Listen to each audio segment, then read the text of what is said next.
Hello students, আজকে তোমাদের জন্য কনস্টিটিউশনের আবার একটা বিশেষ ক্লাস নিয়ে চলে এসেছি।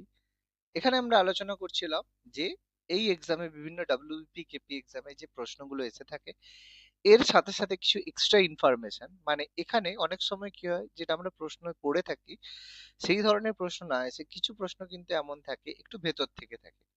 তো সেই কারণের জন্য শুধুমাত্র যে প্রশ্নগুলোর উত্তরটাই আমরা জেনে নিলে হবে সেরকম নয়, তার সাথে সাথে কিন্তু এক্সট্রা কিছু জিনিস আমাদের জানতে হয়। তো সেই কারণের জন্য আমাদের এই বিশেষ সেশন আমরা রেখেছি। তো তার আজকে আমরা পরবর্তী ক্লাস করছি। তাহলে চলো শুরু করা যাক। প্রথম প্রশ্ন কি বলেছে, কোন অধিকারকে ডক্টর বি আর আম্বেদকর সংবিধানের হৃদয় এবং আত্মা বলে বর্ণনা করেছেন? দেখো, এক্ষেত্রে অ্যান্সার হবে অপশন বি, সাংবিধানিক প্রতিবিধানের অধিকার। একটু কি জেনে নি। ডক্টর বি আর আম্বেদকর, যাকে আমরা ফাদার অফ ইন্ডিয়ান কনস্টিটিউশন বলে থাকি, ভারতীয় সংবিধানের জনক, তিনি ভারতীয় সংবিধানের সাংবিধানিক প্রতিবিধানের অধিকারকে সংবিধানের হৃদয় এবং আত্মা, heart and soul of the constitution বলেছেন। এই সাংবিধানিক প্রতিবিধানের অধিকার সংবিধানের কিন্তু 32 নম্বর ধারায় রয়েছে, যার মাধ্যমে নাগরিকরা তাদের মৌলিক অধিকারের জন্য সরাসরি সুপ্রিম কোর্টের দ্বারস্থ হওয়ার ক্ষমতা তাদের রয়েছে। অর্থাৎ এক্ষেত্রে ব্যবস্থাটা কি, যে আমাদের তো বিভিন্ন মৌলিক অধিকার রয়েছে, মৌলিক অধিকার বা ফান্ডামেন্টাল রাইটস রয়েছে, যেটা সম্পর্কে আমাদের সংবিধানের পার্ট 3 বা তৃতীয় অধ্যায়ে আলোচনা করা হয়েছে, আর্টিকেল 12 থেকে 35 এর মধ্যে। কিন্তু এই যে বিভিন্ন মৌলিক অধিকার আমাদের রয়েছে, সেই মৌলিক অধিকার থাকাটাই তো মানে শুধু থাকলেই তো হবে না, সেগুলোকে কার্যকরী করতে হবে। অর্থাৎ সেই কারণে কোনো সময় যদি আমাদের শাসন বিভাগ এই মৌলিক অধিকারগুলোকে লঙ্ঘন করে থাকে, তখন যে কোনো নাগরিক কি করতে পারে, সরাসরি সুপ্রিম কোর্টে যেতে পারে আর্টিকেল 32 এর মাধ্যমে, যার মাধ্যমে সে সরাসরি সুপ্রিম কোর্টে গিয়ে কেস করতে পারে যে তার মৌলিক অধিকার খর্ব হয়েছে। তো মৌলিক, সেক্ষেত্রে সুপ্রিম কোর্ট কি করে, এক ধরনের রিট ইস্যু করে থাকে। সেই রিট সম্পর্কে আমরা অলরেডি কিছু ক্লাসে আলোচনা করেছি, পরে যদি কোনো প্রশ্ন আছে আমরা অবশ্যই আলোচনা করব। সেই রিট ইস্যু করার মাধ্যমে সুপ্রিম কোর্ট কি করে, বিভিন্ন লোয়ার আদালত এবং অন্যান্য যে সরকারি প্রতিষ্ঠান বা সরকারি আধিকারিকদেরকে আদেশ দিতে পারে। Okay, সেই জন্য ডক্টর বি আর আম্বেদকর সাংবিধানিক প্রতিবিধানের অধিকারকে আত্মা এবং হৃদয় বলে বর্ণনা করেছেন। পরবর্তী প্রশ্ন কি বলেছে, পূর্ণাঙ্গভাবে ভারতীয় সংবিধান কবে কার্যকর হয়েছিল? প্রত্যেকেই জানি যে ভারতীয় সংবিধান পূর্ণাঙ্গভাবে কার্যকরী হয়েছিল 1950 সালের 26শে জানুয়ারি। গৃহীত হয়েছিল 1949 সালের 26শে নভেম্বর, যেটাকে আমরা কনস্টিটিউশন ডে বা সংবিধান দিবস বলে পালন করে থাকি, কনস্টিটিউশন ডে। কিন্তু এই সময় সংবিধানের কিছু কিছু অংশ কার্যকর হয়েছিল, পরবর্তীকালে আরো কিছু অংশ মানে আর্টিকেল কার্যকরী হয়, কিন্তু সম্পূর্ণভাবে সংবিধান কার্যকরী হয় 1950 সালের 26শে জানুয়ারি, যেই দিন ভারতবর্ষকে আমাদের হচ্ছে প্রিয়াম্বেল অনুযায়ী সার্বভৌম, গণতান্ত্রিক এবং প্রজাতন্ত্রে পরিণত করা হয়েছিল। এই কারণে 26শে জানুয়ারিকে আমরা পালন করে থাকি রিপাবলিক ডে বা প্রজাতন্ত্র দিবস। কারণ সংবিধানের মাধ্যমে আমাদের কি হয়, প্রজাতন্ত্র বা রিপাবলিকান বা এটা স্থাপিত হয়েছিল, এই জন্য এটাকে প্রজাতন্ত্র দিবস বলা হয়ে থাকে। চলো পরবর্তী প্রশ্নে যাওয়া যাক। পরবর্তী প্রশ্নে যাওয়ার আগে তোমাদের প্রত্যেকের জন্য সুখবর, ওয়েট ফর জব থেকে তোমরা পাচ্ছ বিষয়ভিত্তিক এমসিকিউ জিকে বই এবং তার সাথে ম্যাথমেটিক্স এর অধ্যায় ভিত্তিক সমাধান সহ সাজেশন। বিষয়ভিত্তিক এমসিকিউ জিকে বইতে তোমরা পাচ্ছ ইতিহাস, ভূগোল, বিজ্ঞান, রাষ্ট্রবিজ্ঞান, অর্থনীতি, সাধারণ জ্ঞানের MCQ with extra information. Mathematics বইতে তোমরা পাচ্ছ প্রত্যেকটা চ্যাপ্টারের অধ্যায় ভিত্তিক সমাধান এবং শর্টকাট পদ্ধতিতে সমাধান করার পদ্ধতি। তো এর জন্য নিচে দেওয়া হোয়াটসঅ্যাপ নাম্বারে তোমরা যোগাযোগ করে নাও, অথবা ডিসক্রিপশন বক্স থেকে তোমরা পিডিএফ কেনার লিঙ্ক পেয়ে যাবে।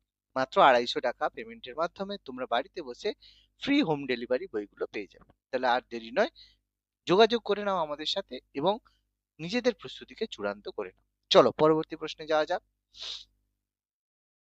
মূল সংবিধানে কতগুলি ধারা এবং তফসিল রয়েছে?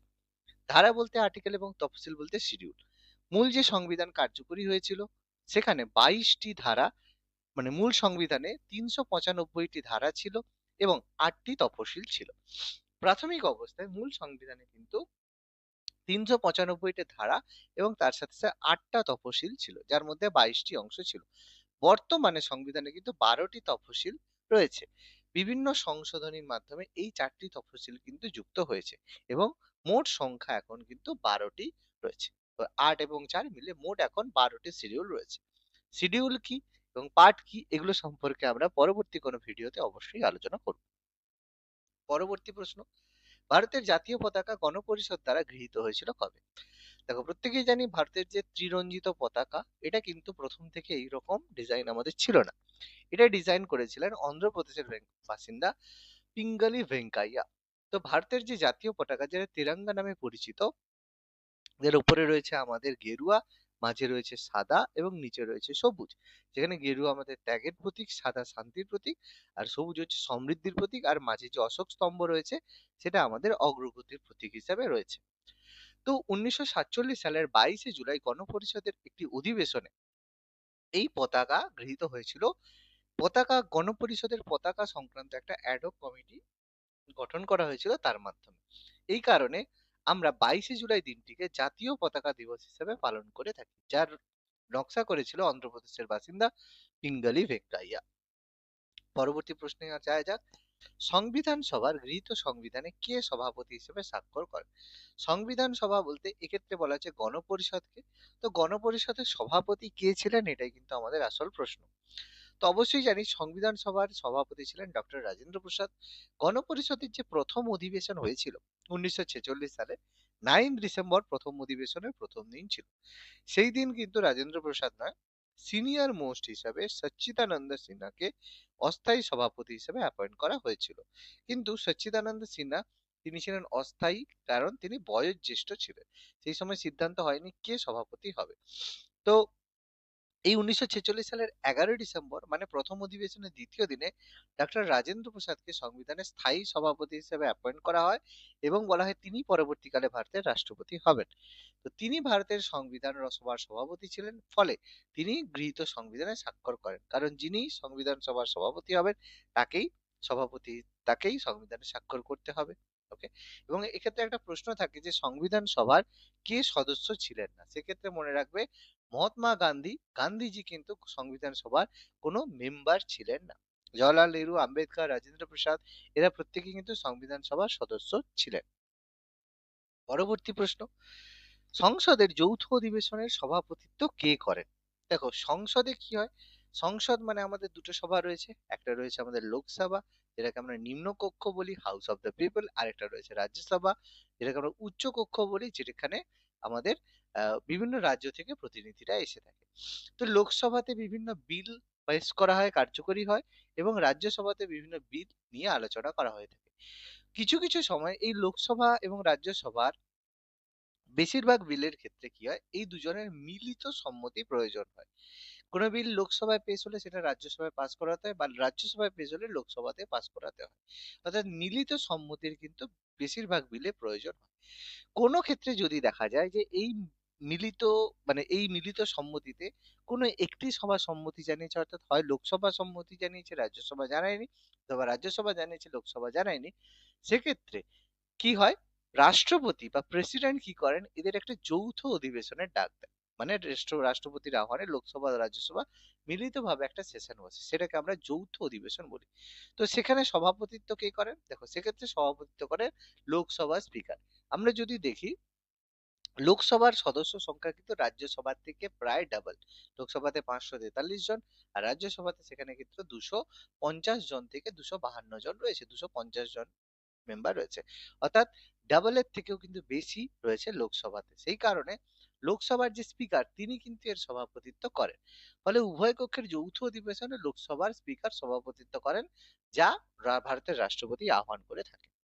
পরবর্তী প্রশ্ন, কোন সাংসদের অযোগ্যতা নিয়ে প্রশ্ন উঠলে তার চূড়ান্ত মীমাংসা কে করেন? অযোগ্যতা বা তার যদি ডিসিপ্লিন নিয়ে কোনো প্রশ্ন ওঠে, সেক্ষেত্রে সংবিধানের 103 নম্বর ধারা অনুযায়ী রাষ্ট্রপতি চূড়ান্ত সিদ্ধান্ত গ্রহণ করেন। তো এই ধরনের প্রশ্ন উঠলে রাষ্ট্রপতি নির্বাচন কমিশনের পরামর্শ গ্রহণ করে তার সিদ্ধান্ত চূড়ান্ত বলে গ্রহণ করেন। কিন্তু প্রকৃত অর্থে ভারতীয়, মানে আমাদের সংবিধানে দেখা যায় যে রাষ্ট্রপতির হাতে ক্ষমতা থাকলেও রাষ্ট্রপতি সমস্ত কিছুর জন্য রেসপন্সিবল কার কাছে?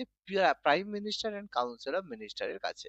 অর্থাৎ প্রধানমন্ত্রী এবং তার যে মন্ত্রিসভা যদি সম্মতি জানায়, তখনই কিন্তু এই সিদ্ধান্ত রাষ্ট্রপতি নিতে পারে।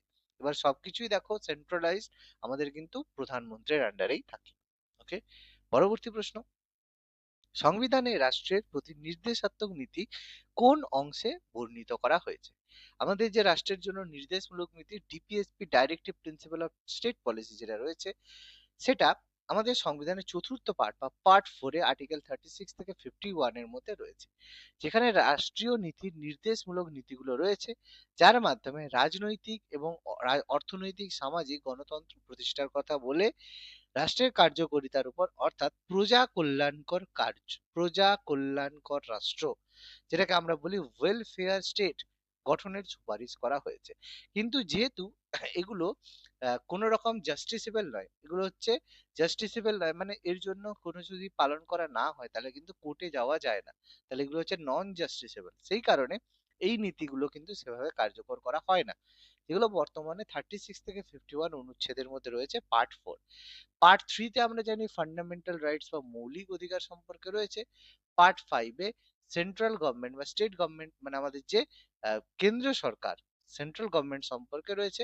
আর পার্ট 2 তে আমাদের সিটিজেনশিপ বা নাগরিকত্ব সম্পর্কে রয়েছে। পরবর্তী প্রশ্ন, ভারতের রাষ্ট্র ব্যবস্থা কি ধরনের? দেখো, ভারতের যে রাষ্ট্র ব্যবস্থা, এটা যুক্তরাষ্ট্রীয় রাষ্ট্র ব্যবস্থা। যদিও ভারতীয় রাষ্ট্র ব্যবস্থা সম্পূর্ণ যুক্তরাষ্ট্রীয় নয়, আধা যুক্তরাষ্ট্রীয় বা কোয়াসি ফেডারাল। কারণ সরকার বর্ণনা দিতে গেলে দেখা যায় যে আমাদের ক্ষমতা কেন্দ্র এবং রাজ্যের মধ্যে বিভাজন করা রয়েছে, কিন্তু কেন্দ্র সরকার তুলনামূলকভাবে বেশি শক্তিশালী হয়, যেটা যুক্তরাষ্ট্রের একটা বিশেষ বৈশিষ্ট্য।